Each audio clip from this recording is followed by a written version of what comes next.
우리가 잘 알고 너무도 사랑하는 시편 23편. 이 시편을 가지고 강의한 어느 미국 목사님이 서두에 이런 말을 했어요. 이 금쪽 같은 시편이 왜 장례식장에서나 즐겨 사용되는지 모르겠다. 아마도 미국에서는 장례식장에서 목사님들이 이 시편을 주로 설교를 하는 것 같습니다. 사실 저도 종종 장례 예배에서 이 본문으로 설교를 했습니다. 그건 아마도 인생 전체를 돌아볼 수 있는 좋은 시이기 때문일 것입니다. 누구나 인생의 마지막 종착역에 서게 되면은요, 이 시를 읽고 묵상하고 싶을 것입니다. 그리고 아멘하게 될 것이고, 이 시가 우리에게 많은 위로를 줄 것입니다. 오늘 저는 우리 사랑하는 부산중앙교회 교우들 앞에서 담임 목사로서 하는 마지막 설교이기에 또한 이 시편 23편을 가지고 저의 인생을 또 특별히 여러분과 함께한 시간들을 좀 돌아보고 싶습니다. 다윗이 이 시의 저자입니다. 그런데 만약에 다윗에 대한 일생의 이야기가 성경에 기록되지 않고 그냥 요 시만 달랑 하나 있다고 한다면은 사람들은 이 시를 많이 오해하게 될 것입니다. 뭔가 긍정에 가득 찬 분위기를 보면서 다윗은 참 풍족하게 넉넉하게 살아간 사람이구나. 내가 지금 겪고 있는 이런 큰 궁핍함이나 시련을 그는 전혀 겪지 않은 사람이구나. 이렇게 우리가 생각할 수 있을 거예요. 그러나 우리가 성경에서 다윗의 이야기가 많이 기록이 되어 있잖아요. 특별히 사무엘상, 사무엘하, 그리고 또 다른 시편의 내용들을 보면서 다윗의 일생을 읽다 보면은 그런 것이 전혀 아님을 알 것입니다. 다윗의 일생은 결코 넉넉하지 않았습니다. 오히려 험악한 인생 여정이었습니다.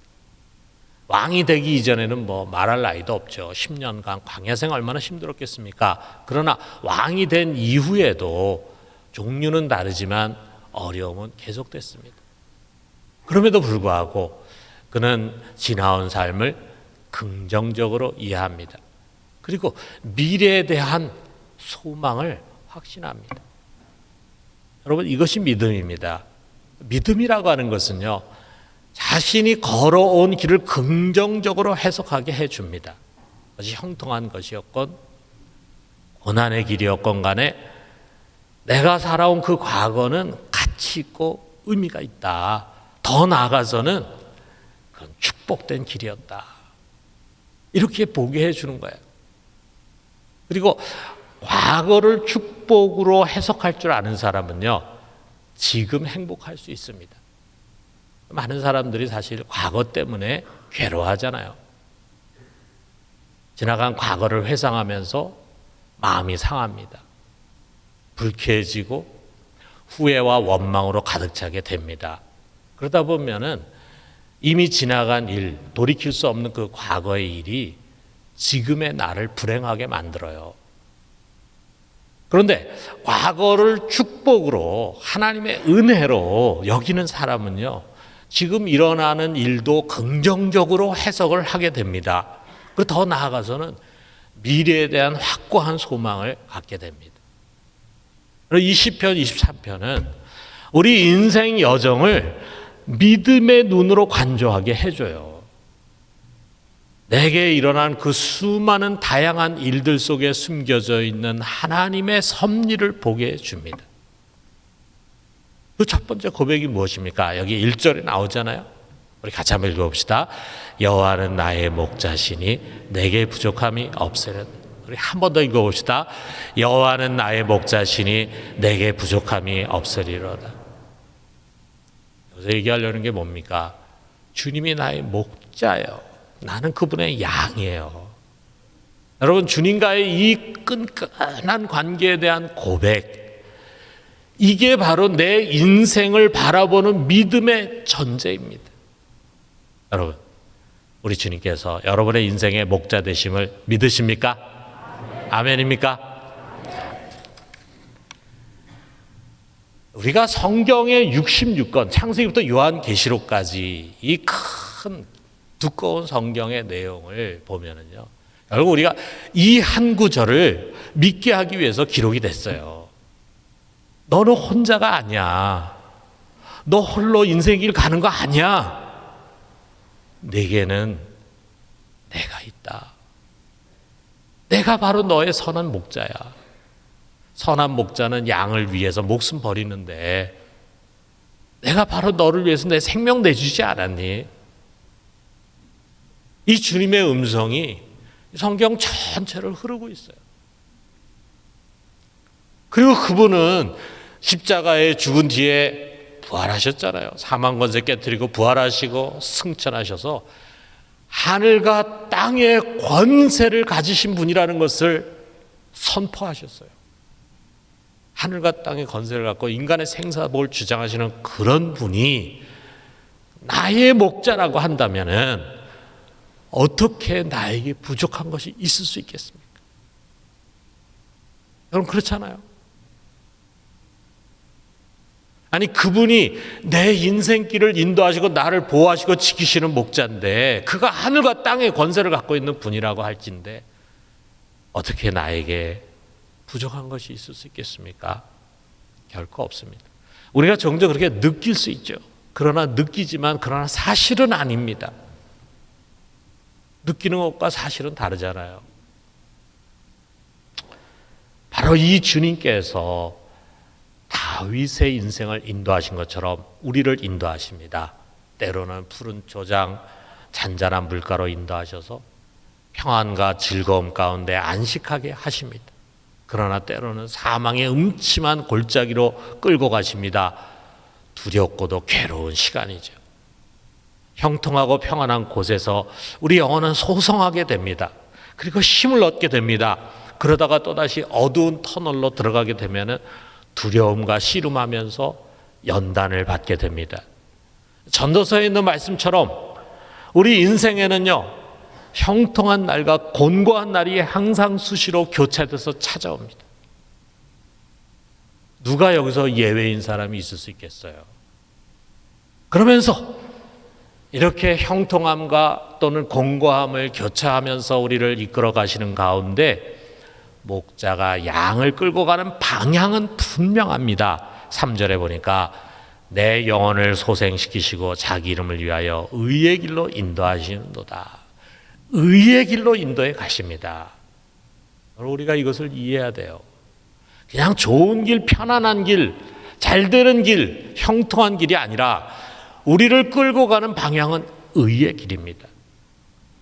우리로 인해서 그리스도라고 하는 이름이 욕되게 되면 안 되잖아요. 하나님의 거룩한 이름이 훼손되면 안 되잖아요.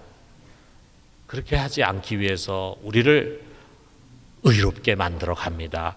그래서 하나님이 다윗을 얼마나 사랑하셨어요. 그렇지만 그 사랑하는 다윗이 밧세바 불륜을 행하고 그의 남편 우리아를 죽이는 살인의 죄를 범했을 때 하나님 가만두지 않으셨습니다. 아주 혹독한 시련을 겪게 하셨어요.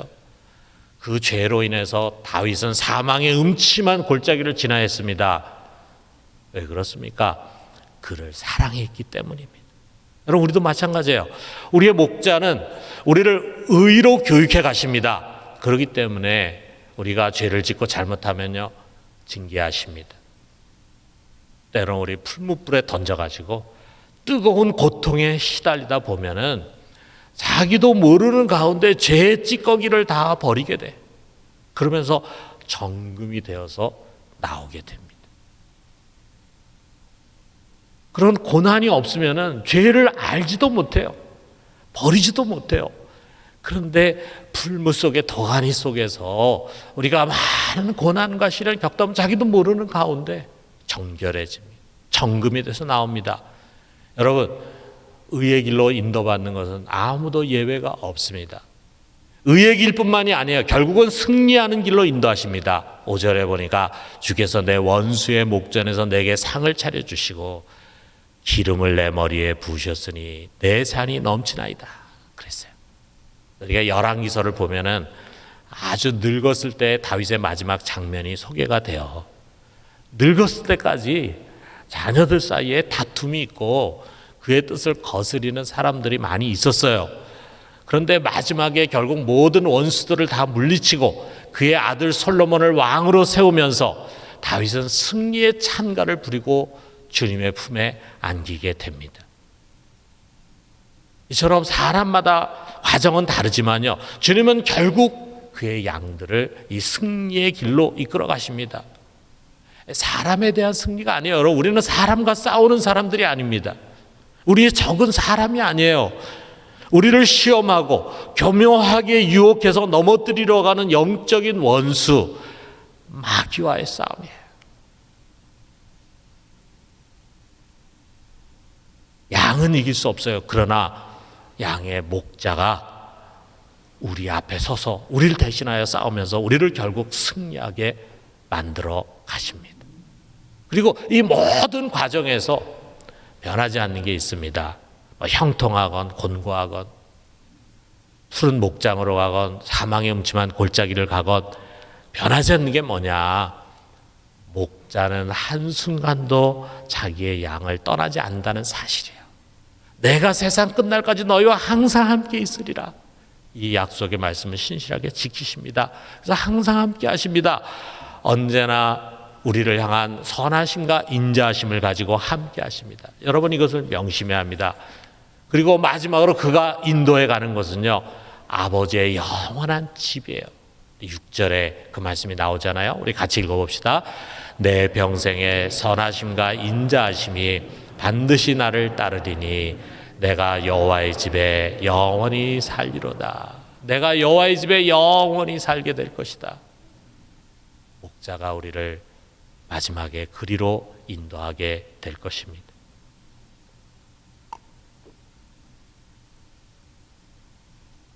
그렇습니다. 여러분, 정말 성경을 제대로 읽고 이해한 사람이라면은 다윗에 대해 생각할 때 그는 자기가 원하는 인생을 스스로 설계하고 자기가 원하는 대로 살았다, 이렇게 말하지 않을 것입니다. 주님께서 그의 뜻과 목적을 위해서 다윗의 인생을 계획하셨어요. 그리고 그의 뜻대로 인도하셨어요. 이게 정답입니다. 여러분, 우리도 마찬가지입니다. 우리가 우리의 인생을 계획하고 내 인생의 목표를 세우고 내 인생의 계획을 세우고 살아가는 거 아니에요. 내가 원하는 대로, 내 계획대로 내 인생이 만들어지는 거 아닙니다. 때로 그렇게 보이죠. 그런 것 같죠. 믿음이 없을 때는 그런 생각이 들죠. 그러나 여러분, 사실은 이것입니다. 우리 주님께서 우리 각 사람에게 계획하신 것이 있어요. 뜻하시는 것이 있어요. 그것을 가지고 우리의 인생을 이끌어 가십니다. 그렇기 때문에 여러분, 우리는 자신의 인생을 뒤돌아보면서 내가 이렇게 살았고 내가 이것을 행했고 내가 이것을 이루었다, 이렇게 말해서는 안 됩니다. 돌아보면요, 우리가 행한 것은 그저 죄짓고 실족하고 곁길로 간 것밖에 없어요. 그게 우리가 한 거예요. 근데 그런 엉터리 같고 연약한 나를 우리 주님, 목자 되신 주님께서 붙들고 그리고 이끌고 가셨습니다. 우리 주님께서 행하셨습니다. 주님께서 이루셨습니다. 주님께서 인도하셨습니다. 여러분, 이 믿음 갖기를 주님의 이름으로 축원합니다. 돌아보니까 여러분과 저를 만나게 하신 분도 주님이세요. 20년 전만 해도 저는 부산하고는 아무 관계가 없는 사람이었습니다. 제가 중간에 사투리 좀 배우려고 했는데 20년 지나도 사투리가 안 돼요. 저는 역시 서울 사람인 것 같습니다. 자, 그런데 제가 독일에서요, 이제 논문 마지막 막바지에 들어섰을 즈음에 갑자기 서울에서 전화가 왔어요.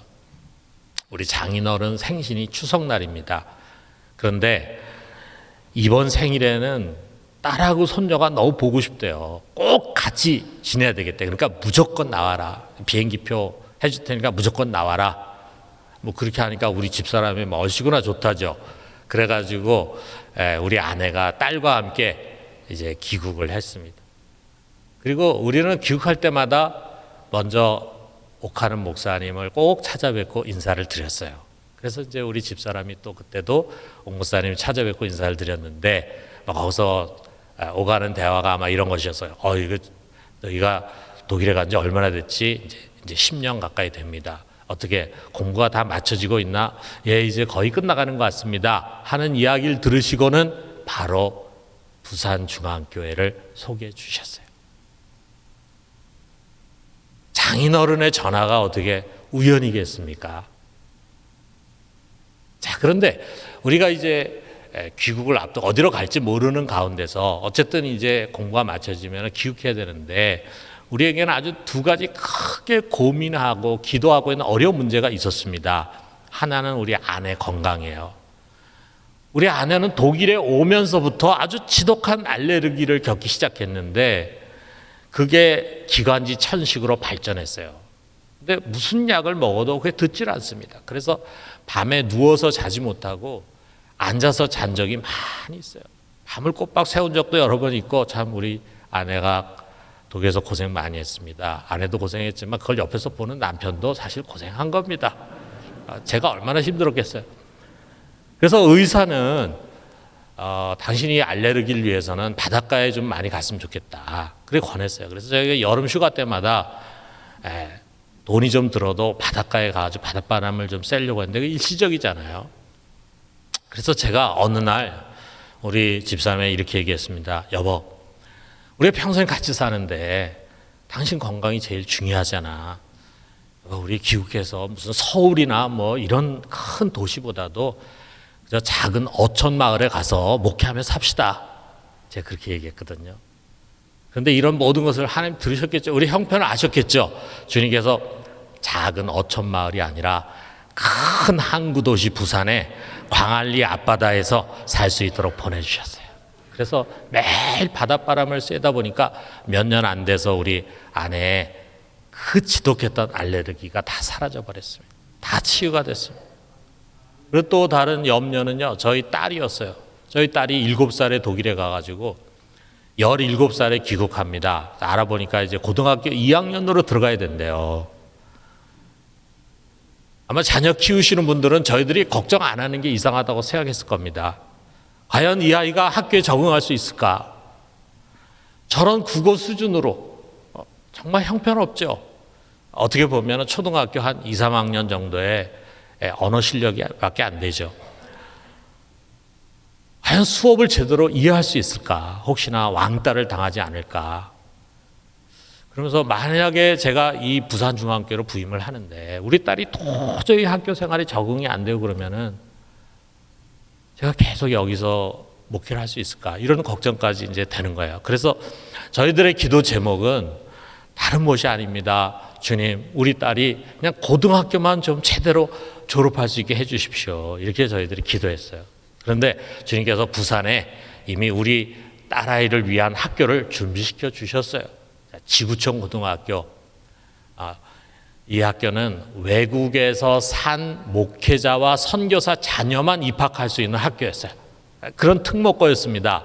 그래서 우리 아이가 입학할 때는요, 한국어가 매우 서툰 학생 20명과 선교사 같은 믿음이 좋은 교사 10명, 이게 그 학교를 구성하고 있었어요. 얼마나 멋있는 학교입니까? 그래서 우리 아이는요, 그 고등학교의 정식 1회 졸업생이 됐습니다. 우리 교인들이 그 당시에 이 학교는 우리 부산중앙교회를 위해서 하나님 세우신 학교라고 말했어요. 아마 우리 교인들 속에 그런 마음이 있었을 거예요. 야, 우리 목사님 10년 동안 외국에서 산 아이를 고등학교에 지금 보내는데 만약에 애가 적응하지 못하면은 어느 날 갑자기 목사님이 사표를 내시는 거 아닌가. 도저히 여기서 아이 때문에 살 수가 없어서 목회를 할 수 없습니다. 그런 걱정을 이제 했겠죠. 근데 아이가 이제 지구촌 고등학교라는 학교에 잘 적응해서 다니니까 얼마나 안심됐겠습니까? 그래서 우리 딸아이는요, 고등학교만 졸업한 게 아니라 대학교도 졸업하고 대학원까지 졸업을 했습니다. 하나님의 은혜죠.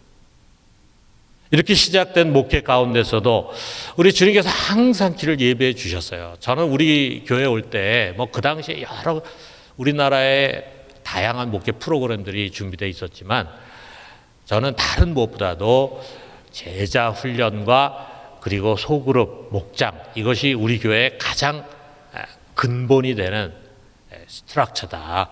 이 근본이 되는 틀이다, 이렇게 생각을 하고 이것은 내가 무조건 해야 된다고 왔어요. 그런데 사실 우리 교회 같은 기성교회에서 제자 훈련을 하려고 하는 목회자들이 많은 어려움을 겪거든요. 첫째로는 이제 당회원들이 잘 호응을 안 해줄 수가 있어요. 자, 그런데 우리 교회는요, 장로님들 전원이 당연히 제자 훈련 받아야죠, 이렇게 생각하고 준비되어 있었던 거예요. 그래서 제가 부임한 첫 해부터 우리는 훈련 사역을 시작할 수 있었습니다. 그리고 이제 사역 훈련생이 배출되기 시작한 그 다음 해에는 목장 체제로 우리 교회를 전환해야 되겠다 해서 많은 준비를 했습니다. 그런데 우리 교회에 많은 교우들이, 특별히 우리 중직자들이요, 목사님, 우리 교회는 평일에 더더구나 가정에서 모이는 건 안 됩니다, 어려울 겁니다, 이렇게 이야기를 했습니다. 그런데 목장이 열리자마자 아주 성공적이었어요. 교인들이 마치 기다렸다는 듯이 가정에서 평일에 모이는 모임에 열심히 참석하고 목장을 좋아했습니다. 아마 훈련되고 준비된 순장들이 헌신적으로 목양했기 때문이라고 생각해요. 그래서 우리 교회는 빠른 시간에 훈련과 소그룹이 잘 정착돼 갔습니다. 그러던 중에 어려운 문제가 생겼어요. 남자 목장이 있는데 몇 개의 남자 목장을 제외하고는 점점 안 되는 거예요. 힘든 거예요. 그래가지고 남자 목장이 하나둘씩 없어집니다. 자, 그러다 보니까 우리 당회원들 중에, 장로들 중에 순장이 아닌 사람들이 많아지는 거예요. 저는 이것은 교회의 큰 위기라고 생각했어요. 우리 장로들이 영적인 사역을 하지 않으면은 자기도 모르게 영적으로 메마르게 되고, 그러다 보면 좋은 목회의 동력자가 될 수 없다. 이게 저의 분명한 목회 철학이었습니다.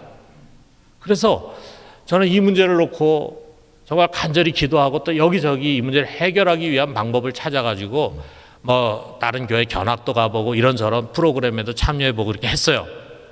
그러다가 마침내 저희가 중국의 청도, 칭다오에 간 일이 있었는데, 거기서 하나님이 사람들을 만나게 하고 그들의 이야기를 듣는 가운데 깨달음을 주셨어요. 부목장을 시작해야 되겠다 해가지고 이제 시작한 부목장이 지금 우리 교회에서는 아주 중심되는 목장이 됐습니다. 그러면서 목장만 좋아진 것이 아니라 우리 남자 순장들이 많이 나오고 남자 리더십이 회복이 되고 우리 장로님들이 대부분 이렇게 목장을 섬기는 순장들이 됐어요. 그리고 주님은요, 또 제가 생각지 못한 곳에서 어떤 목사님 만나게 해주셨어요. 정말 우연히 거기서 만났는데 그 목사님은 제가 정말 신뢰하는 그런 선배 목사님이에요. 그런데 그 목사님이 저를 만나서는 최 목사 혹시 알파 하고 있어? 그러는 거예요. 그래서 안 하는데요. 제가 사실 알파에 대해서 조금 부정적인 생각 갖고 있었거든요. 그런데 그 목사님이 자기네 교회에서 시작했더니 너무 좋더라. 그 좋은 것들을 하나하나 소상하게 저에게 얘기해 주는데 제가 귀가 열리더라고요. 그래서 저희들이 많은 준비를 하고 이제 알파를 시작했습니다. 이 알파가 한편으로는 참 많이 힘든 프로그램이에요. 그런데 다른 한편으로는요, 너무나 신나고 행복한 사역이었습니다. 그래서 우리가 어떤 사람은 만나 팀에 들어가가지고 밥 만드는 일만 하고, 어떤 사람은 그 밥을 날라다 주는 일하고, 어떤 사람은 오는 사람들 영접하는 일하고, 어떤 사람은 차량 가지고 운행하는 일하고, 어떤 사람은 주차 돕는 일하고, 어떤 사람은 조카하는 일하고, 이렇게 별개 아는 일을 하는 것 같은데 그것이 팀을 이뤄가지고 믿지 않는 불신자들을 전도한다고 생각을 하니까 얼마나 그것이 즐겁고 보람됐는지 모릅니다. 그래서 거기에 참여한 섬기미들이 굉장히 많아요. 아마 100명이 넘을 거예요. 그 섬기미들이 영적으로 성장했고 또 계속 새 가족들이 전도돼가지고 들어오다 보니까 교회도 성장해 갔습니다. 그런 가운데 제가 또 이제 우리 미모견이라고 부산에 이제 서로 중견 목사님들이 함께 교제하는 모임이 있는데 하루는 밀양에서 우리가 모임을 가졌어요. 밀양에서 이제 식사하고 불가마로 가서 이제 우리가 같이 교제하자. 불가마, 거기 밀양에 불가마가 있는데 거기 갔습니다. 이 방이 이제 있는데 거기 뭐 이거 들어가 봐야 한 15명 들어가는데 오래 앉아있지도 못해. 너무 뜨거워가지고. 그래서 거기 어느 방에 제가 들어갔는데 거기에 이미 목사님들 한 10명 정도가 앉아있는데 딴 사람 듣고 있고 어떤 한 목사님이 막 열변을 토합니다. 근데 그 목사님이 하는 얘기가 뭐냐면 교회가 단기 선교를 보람있게 가는 게 쉽지가 않은데 자기가 도와주면은 정말 멋있게 단기 선교를 할 수 있다. 이걸 이야기하는 거예요. 근데 내가 가만히 주위를 보니까 아무도 그것을 귀담아 듣지 않아. 그런데 저의 귀에는 그것이 쏙 들어오면서 아주 깊이 박힌 못처럼 되는 거예요. 그래서 제가 끝난 다음에 그 목사님 붙들고 자세하게 안내를 받고 그 다음에 이제 이걸 해야 되겠다 해서 그 목사님의 도움으로 시작한 태국 단기 선교를 필두로 해가지고 단기 해외 선교 열풍이 우리 교회에 불었습니다. 그래서 마치 제자 훈련의 필수 코스처럼 사람들 생각해가지고 너도 나도 선교에 참여했어요. 지금 이 자리에 단기 선교 갔다 오신 우리 교우들이 굉장히 많을 겁니다. 선교지 직접 가니까 너무 좋은 거예요. 그것이 교회의 선교에 대한 열정을 막 불어넣어 줬습니다. 어떻게 보면 우리 번바나바 최두보라 선교사도요, 단기 선교 가가지고 거기서 나도 선교사가 돼야 되겠다 이런 결단을 하게 됐어요. 이러한 선교에 대한 열정이 또 우리 교회 성격을 바꾸는 큰 역할을 했습니다. 돌아보면은요, 다 우리 주님의 인도하심에 아주 특별히 그런 사람들을 만나게 하고 다른 사람 별로 관심 갖지 않는데 이상하게 저의 귀에는 그게 쏙 들어오게 하고 그리고 그런 분들과 함께 같이 사역하다 보니까 그것이 교회에 큰 유익이 됐어요. 우리 교회가 이렇게 건강하게 변화되고 성장한 것은요, 전적으로 우리 주님의 사역입니다. 그리고 부족한 저와 우리 교우들을 그 주님의 사역에 사용해 주셨어요. 그리고 복음을 위해서 그렇게 쓰임받는 그것이 정말 행복이었습니다. 여러분, 진정한 행복이 어디인지 아십니까? 우리 주님의 손에 쓰임받는 것이 진정한 행복이에요. 어느 권사님이 저에게 이렇게 말했습니다. 목사님과 함께 신나게 훈련받고 열심히 사역한 시간들이 내 인생의 가장 행복한 신앙 여정이었어요. 그 얘기를 들었을 때 저는 정말 기뻤습니다. 왜냐하면 저 역시 여러분과 함께한 이 시간들이 가장 행복한 여정이었기 때문입니다. 돌아보니까 주님은 지난 20년간 저를 여러 가지 모양으로 다루셨어요. 뭐 여러분이 아시는 것도 있지만 또 여러분이 모르시는 것도 있어요. 너무 평안하다, 너무 좋다라고 생각이 드는 시간도 있었지만 너무 힘들어서 정말 모든 것을 다 내려놓고 싶다는 생각이 들 때도 있었습니다. 푸른 초장뿐만이 아니라 사망의 음침한 골짜기를 지나가게도 하셨습니다. 우리 다 같이 경험하는 것이지만 힘들고 어려울 때는요, 정말 주님이 계시지 않는 것 같아요. 멀리 있고 심지어는 제 얘기 듣지도 않고 저의 기도에 귀를 기울이지도 않고 더 나아가서는 저를 버리신 것 같은 그런 느낌을 가질 때가 있어요. 그런데 여러분, 돌아보면은 그때 주님은 나에게 가장 가까이 계셨어요. 주님 푸른 초장에 양들을 올 때는 양들 가까이 계시지 않아도 됩니다. 그러나 사망의 음침한 골짜기로 갈 때는요, 양들 곁에 바짝 붙어 계십니다. 그리고 그의 지팡이와 막대기로 안위하시는 거야. 내가 여기 있어. 걱정하지 마. 그런 것처럼 주님께서 때로는 사람을 통해서, 때로는 아주 작은 사건을 통해서 참 저에게 용기를 주시고 힘을 주셔서 다시 시작할 수 있게 해 주셨습니다. 심지어는 기적같이 보이는 일들을 통해서 그 터널을 잘 지나가게 해 주셨습니다. 그리고 그런 터널을 지나면서 저는 저도 모르게 더 겸비하고 순결한 자가 되었어요. 주님께서 저를 의의 길로 인도해 가신 것입니다. 여러분, 우리의 인생은 계속됩니다. 우리가 변함없이 믿음에 거한다면 오랜 시간이 흐른 뒤에도 우리는 같은 고백을 하게 될 것입니다. 주님은 나의 목자시니 나에게는 부족함이 없었습니다. 그리고 주님의 선하심과 인자하심이 변함없이 항상 나를 따랐습니다. 이렇게 말하게 될 것입니다. 그러므로 사랑하는 성도 여러분, 우리가 의지할 분은 오직 한 분임을 여러분 잊지 마십시오.